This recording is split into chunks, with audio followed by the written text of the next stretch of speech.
Hey, welcome back to my channel. If you are new here, my name is Sarah Schultz. I am a realtor in the Northern Nevada market, serving Reno, Sparks, Carson City, and all the surrounding areas like Fallon, Fernley, Genoa, Minden, Gardnerville, and anything else that is in the NNR MLS. What's up? And on today's video, as I do every month, will be giving you the data deep dive. In our market, all of the data is published in arrears, so we will be looking at the summary for May. So don't you go anywhere, because as I do each and every month, at the end of this video, I'm going to be giving you advice for both buyers and sellers. That's arguably the most important part of all of these market update videos, so make sure you watch all the way till the end. Without further ado, let's dive right in. I will start with our median sales price. It's worth noting that all of these KPIs are for all of Washoe County back in the day, like, you know, a couple months ago.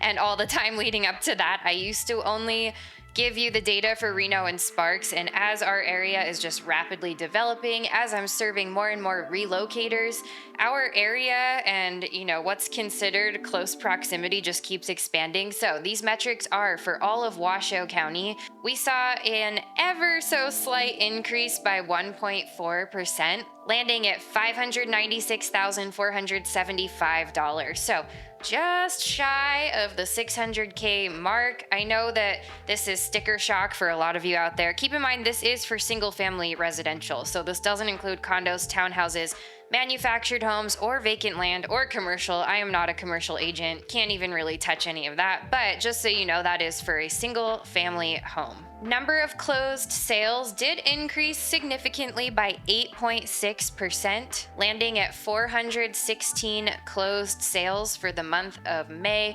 May has been very, very busy. I personally am at an all-time record for number of closings in the month of June, which means those listings all went under contract in the month of May. I've literally never been this busy in my entire real estate career, and that includes the COVID times when interest rates were low and the market was really frantic and chaotic. I'm more busy now than I was then. Let's just say this is a busy, busy time. And also keep in mind that these are lagging metrics. And what I'm really meaning by that is that not only is this telling you a snapshot for a month in arrears, in other words, this is a summary of the month of May, that's just how the data is published, but also listings that are closing, which is what most of these KPIs are based on, are, you know, going to tell you what was happening when those listings got in contract in our market. And usually the average escrow in our market is around 30 days. So closed listings are actually telling you what happened 30 days prior when they got into contract, if that makes sense. Median days to contract. This number actually plummeted pretty significantly down to only 12 days. This is a whopping 28.1% decrease month over month from the close out of April. And it surely does feel that way. Last month, if you watched my update, I did talk about how it felt like it was sort of softening and shifting into a more buyer-friendly market, and that still is somewhat true. I'm gonna get into the analysis of what all this means at the end though, so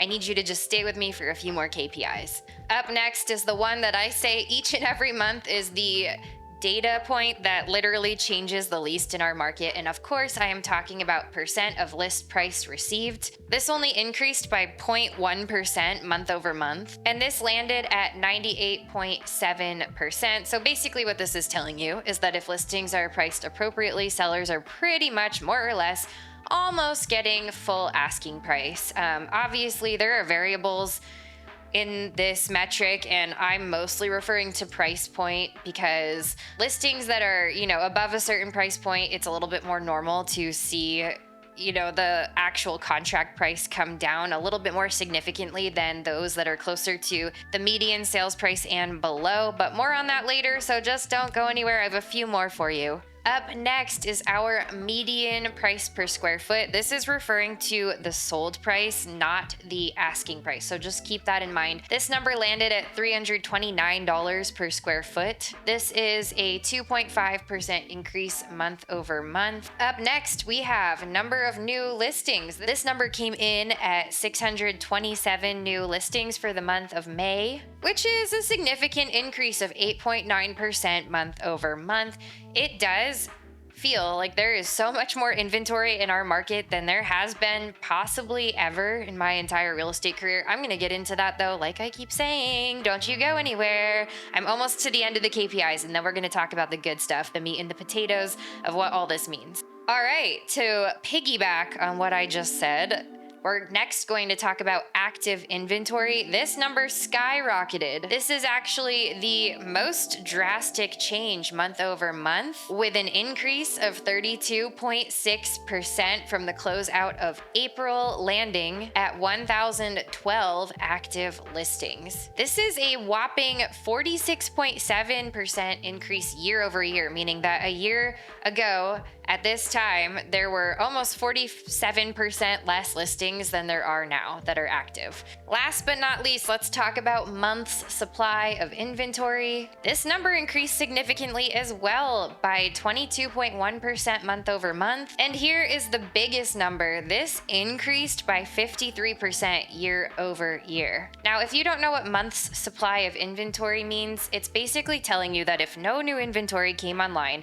how long would it take for the current inventory that's available to be absorbed by the current demand in the market? And that number is 2.4 months. It used to be that 6 months of active inventory meant that we were in a balanced market, but the way that real estate has changed and moved, the pace is really different now. Now I'd say it's probably closer to 3 months or less.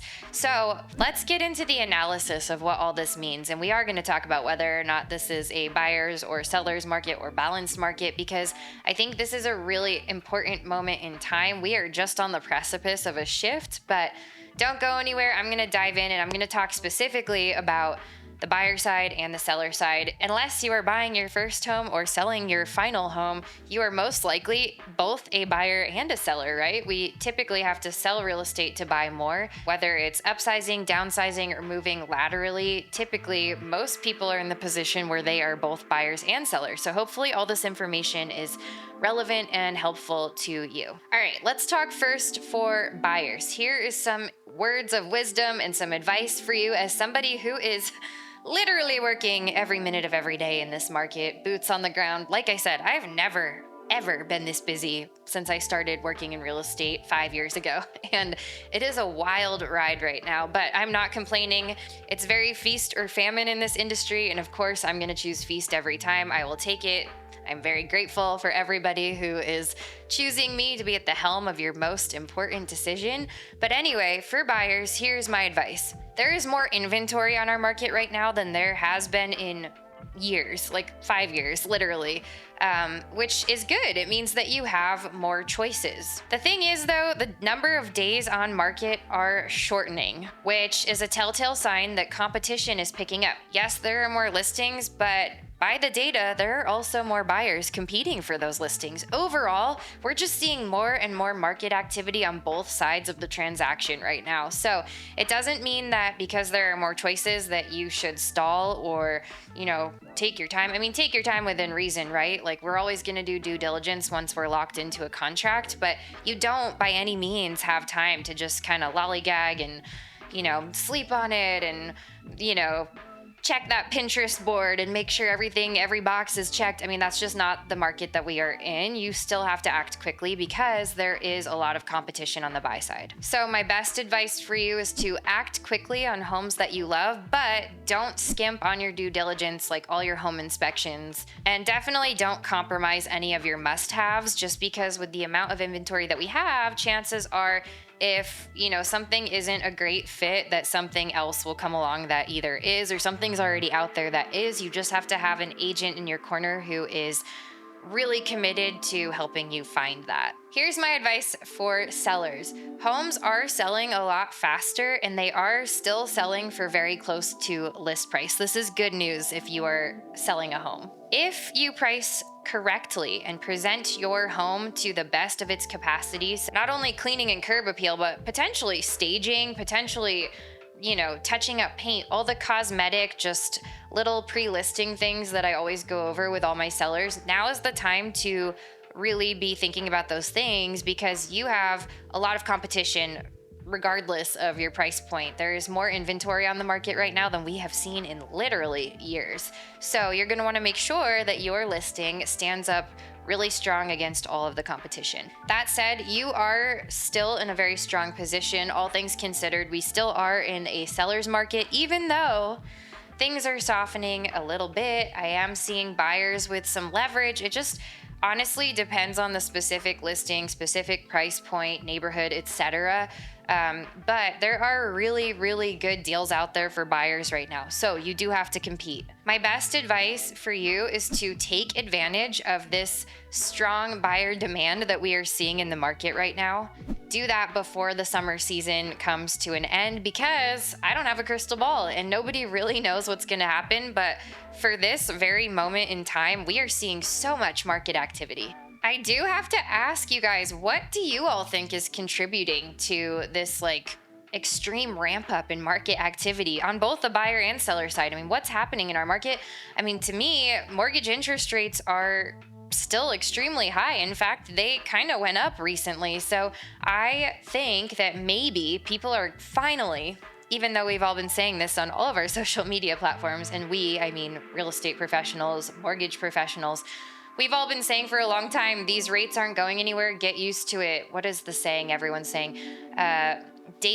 Marry the house, date the rate, because you can refinance later. Maybe people are finally coming to terms with that and just saying, I'm not spending any more time in this house that I've outgrown. I'm not spending any more time in this house that I hate. It's not changing, so I'm gonna move on. Or maybe people are gonna keep their listing and try to buy and leverage some income from renting their home that they have a lower interest rate on. Although I'm not seeing that, because we are seeing so much more inventory on the market than we ever have. So that's what I have for you. If you have anything to add to this conversation, I would absolutely love to hear your thoughts in the comments below. And if you are thinking about making a move in real estate, I would love to be of service to you. You can book a free strategy call with me. There's a link to do that in the show notes below. It is no obligation, just a chance to connect, see if we might be a good fit to work together, and at the very least, get your questions answered and help you put a strategic plan in place. And if you haven't already, it would mean the world to me if you would smash that like and that subscribe button. I put out new videos each and every week about the Northern Nevada lifestyle, the Reno Sparks housing market, and of course, all things to do with buying and selling real estate. Thank you guys so much for watching, and I'll see you next week.